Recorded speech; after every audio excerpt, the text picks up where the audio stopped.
Hi guys, I'm here with Miss Socorro Sheils. I'm Toni Arzaga. I'm Emily Barmore. I'm Socorro Sheils. And we just wanted to welcome you to the Sonoma Valley Unified School District. We know that you were appointed kind of a year and a half ago, and we wanted to ask you how your time has been so far. It's been really fabulous getting to know the community and getting to experience students and what they do every day and kind of the strengths of our community and understanding where we want to go next. So I've gotten to see things like senior projects, the day where the seniors go back to their elementary school, lots of performances and activities and classrooms. Got to experience like the parade for homecoming, which I think is so lovely and kind of part of what we are. 4th of July, festivals and other things like that, the Authors Festival, when Dolores Huerta was here and was able to speak to the students. I mean, things like that I think are just beautiful experiences that happen in our community. So I'm really proud to be part of that and be able to support that with students and staff. That's great, because I've heard you came from Dover, Delaware? I am from Dover, Delaware, which is on the East Coast, which is the second smallest state behind Rhode Island. Yeah. But it was the first state to sign the Constitution. I went to college in Maine, and then I came out to California after that to teach, and I have never left. So I've been in the West Coast, Northern California since then as a girl who grew up on the East Coast. I mean, on the East Coast, you think that everything out here in my time, I thought everything was like 90210. Yeah, like sunny and and then I got to Northern California. It's cold but it has been my home ever since, and I'm very proud to be here. Very nice. Do you notice any similarities between the town you were raised in and Sonoma itself? Dover actually is a lot like Sonoma Valley in that we had one high school, 2 middle schools, a bunch of elementary schools.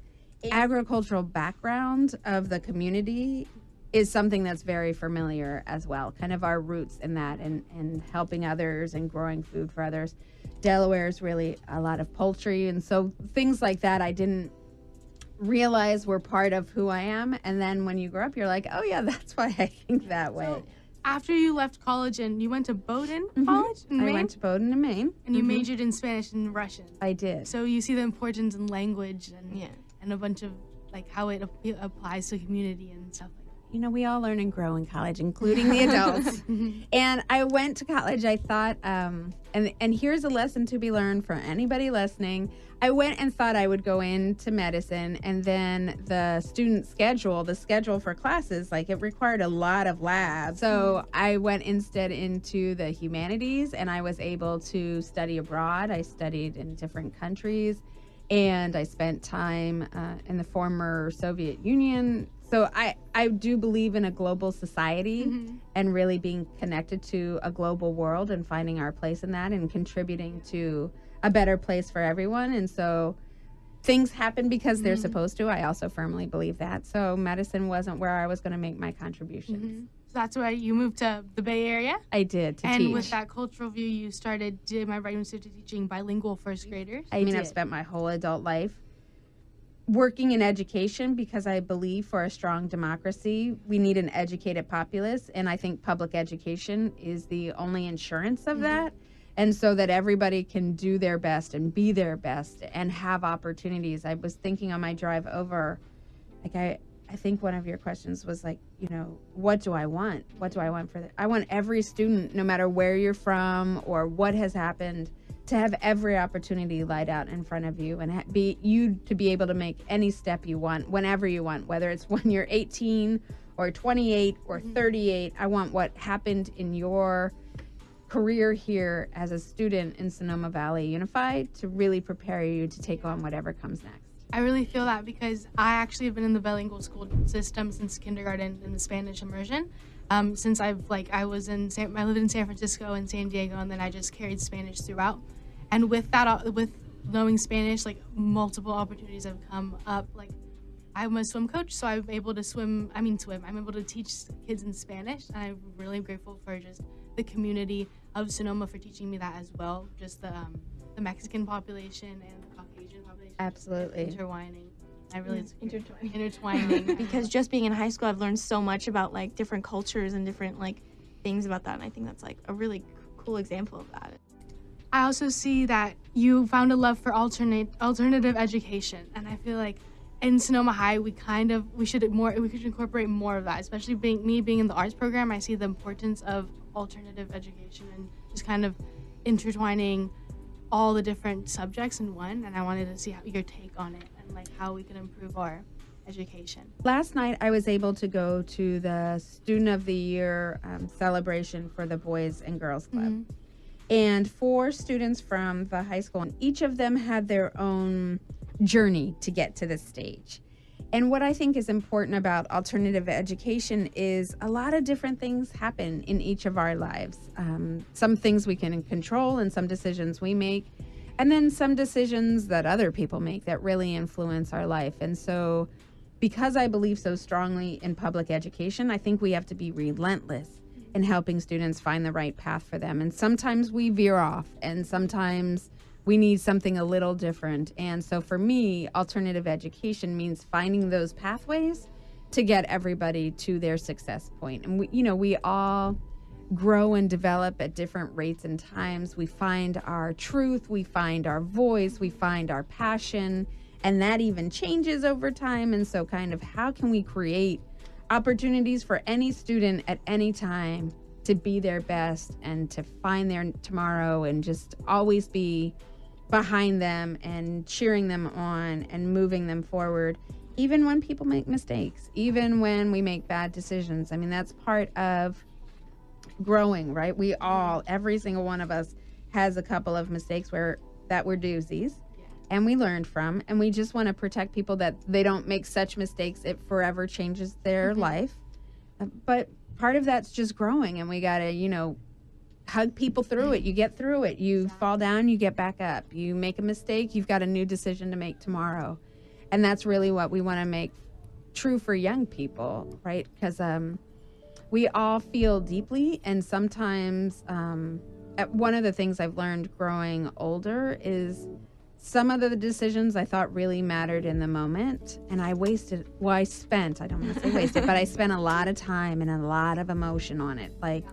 And now in hindsight, I probably could have made a different choice with where to invest all of that, the energy, the time, and I'm still okay. I'm strong, I'm whole, my family's healthy, I can keep moving. Everything fell into place. Yeah. And sometimes trusting that it will fall into place is hard. I think it's important for students to know that, especially in the hard time of high school. Absolutely. And as a high school, I feel like we've dealt with past administrators who have just kind of generalized our education for the mass population of it, and just trying to get the one middle student to understand and forget about the rest. I think that seeing with the new Mr. Albert Solorzano and you in our district, we've seen a change in that. So I wanted to thank you for that. And we've really seen that teachers are more than any other principal we've had. Especially our classes had 3 principals so far. And different year.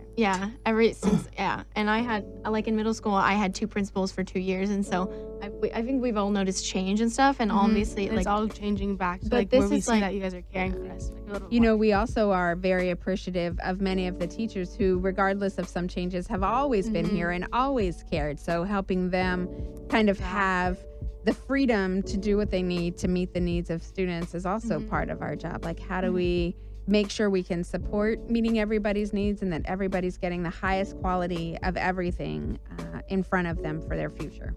I think that's really important. Yeah.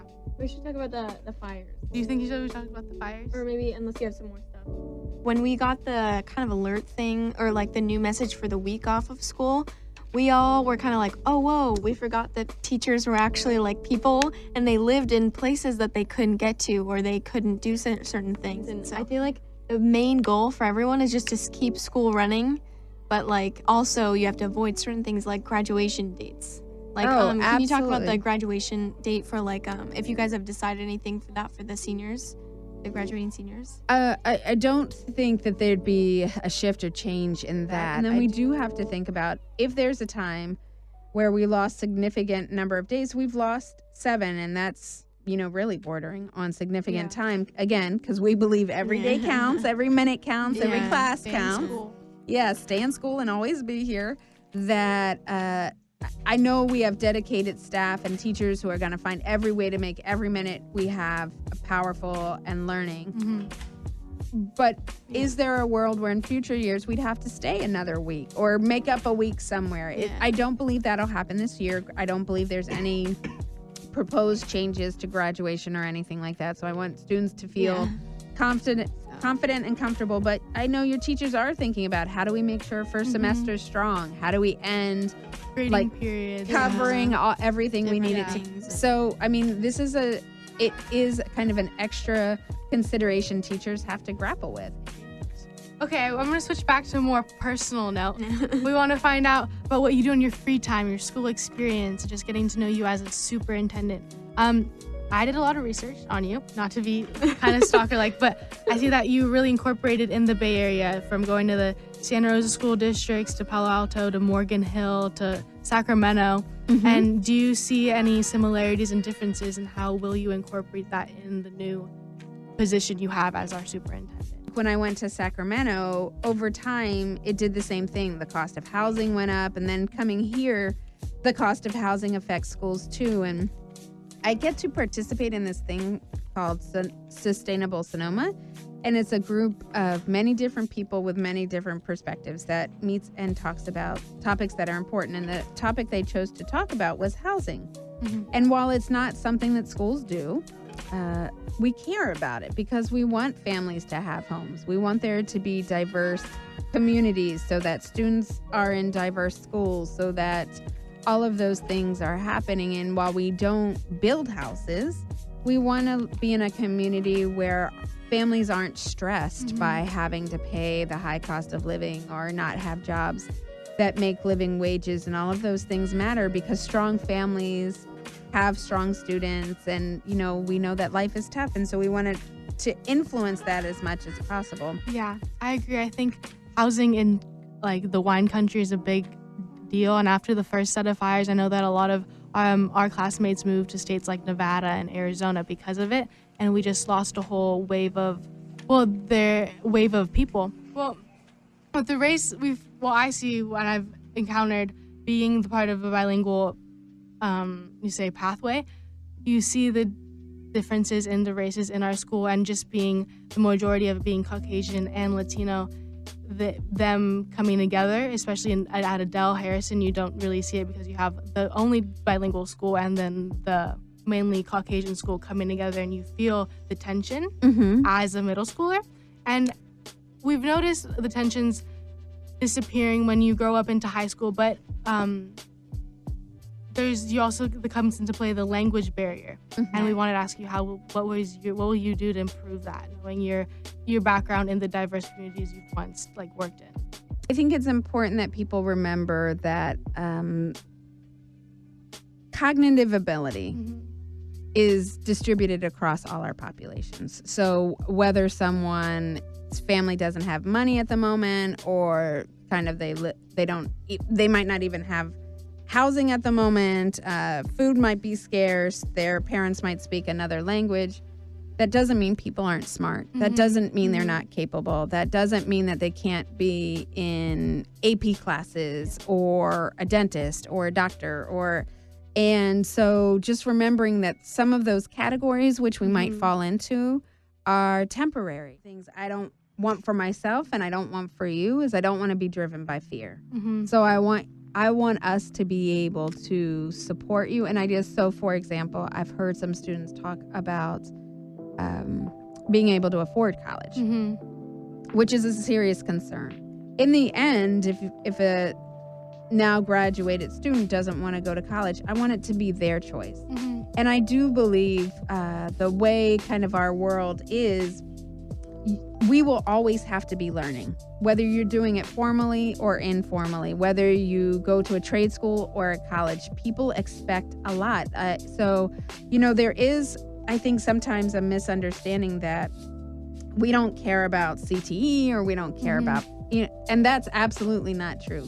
There are lots of pathways to get to very successful, rich, and I don't mean money, but rich lives with happiness and strong families and all of those things. And it looks a bunch of different ways, but and like I pay my electrician a lot, my plumber a lot. And so like that's a very viable career. Yeah.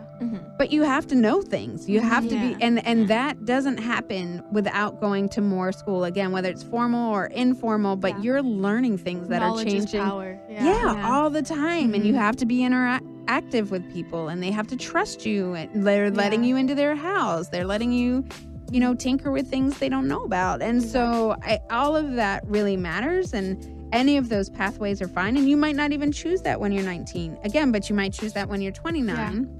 Just to have that opportunity and that wanting to know more, and just the hunger for knowledge. Yeah, right. Exactly. Being able to make your choices that you want at any time in your life. And knowledge on what you need to do to get to there. Or where to find it, right? Because I know the school offers so many things like I didn't even know. Like they offer SAT things. Well, that's just for like college admissions, but like they offer so many tutors. They offer like in the college and career center. That's not like I always thought it was it's like for seniors or something. Oh, for that. But we are going to be seniors. We're going to be seniors, but it's like even in my sophomore year, I would go over and I like see so many job opportunities, different things that they do. I think they came around to classrooms asking like for people that wanted to do they wanted to train for interviews and stuff. And I think the school has done a really good job about instilling work through the teen center, and instilling stuff like that. The want for people to either do what they want like now or start getting the path. And I'm hopeful to see what's going on in the future for that. So. And I see that both your parents were the first in their family to go to college, correct? And do you think that stimulated your love for education, or your understanding that it is important to have? So both my parents were first generation college. So it was always clear I was going to go to college. Like that was the conversation at home because that's what they knew. That's right. Yeah. But it wasn't clear that I'd always go to grad school. My parents didn't know how to help me get to that next level. Yeah. And I had to figure that out. And it's been a long, convoluted path. But for people whose parents have done that, they know what to tell their children, right? So sometimes it's going to the store. If you've been, you know how to get there again. Where if you've never been, it's a little harder, and you're looking at the map and you're like, wait, do I turn here? Do I turn there? When they said this. So we need to help families students whose parents didn't go for whatever reason, or didn't go to trade school, or aren't already owning a company that does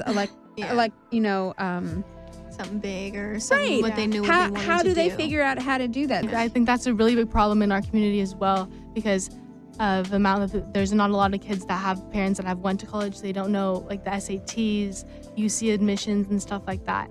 And I think part of what we have to do in schools too is make sure everybody understands even what's possible out there. Because if we don't know what's possible, we don't even know where to begin seeing ourselves or dreaming about or imagining what's possible. The students have a big thing to say, and we keep it to ourselves, but we are talking about how we enjoy school and how the opportunities given to us really will help us. But at the same time, we have some things that we'd want to improve, and I think that absolutely because since you being here, we've been able to a little bit more, so that's really good too.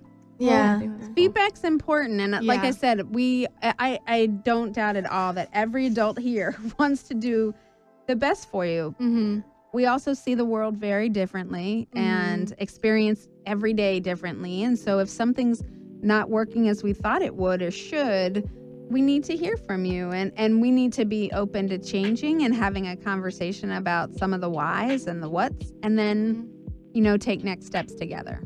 And a big issue is being a junior. We see all of our friends not knowing what the SAT is and having no idea. And I love that that PSAT was offered to us this year and offered to sophomores. That was great. I think freshmen, I'm not really sure.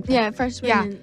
I think that was really important. But I think by pushing it too far back and by rushing it really just cuts off the opportunity for others that don't have the time to are working jobs and as a junior to provide for their family or taking care of their siblings or just preoccupied with other things. It's not really fair for them. So I think that's something we should improve. It's not like we can change the SAT, but we would like to make some more improvements on how it gets out to people, the opportunities given. That is slightly out of our control because it is the college board and they set their own rules, but we're a conduit for information and communication. And so the sooner we know things, the clearer we can communicate them out, the Yeah. The last thing we want is students to be stressed. Nobody does their best when they're stressed. Exactly. Nobody. So we want, everybody to feel, and it will always be a stressful situation to take that thing, but we want people feeling as confident as they can be. Like, there's a lot of criticism about how students can't, like,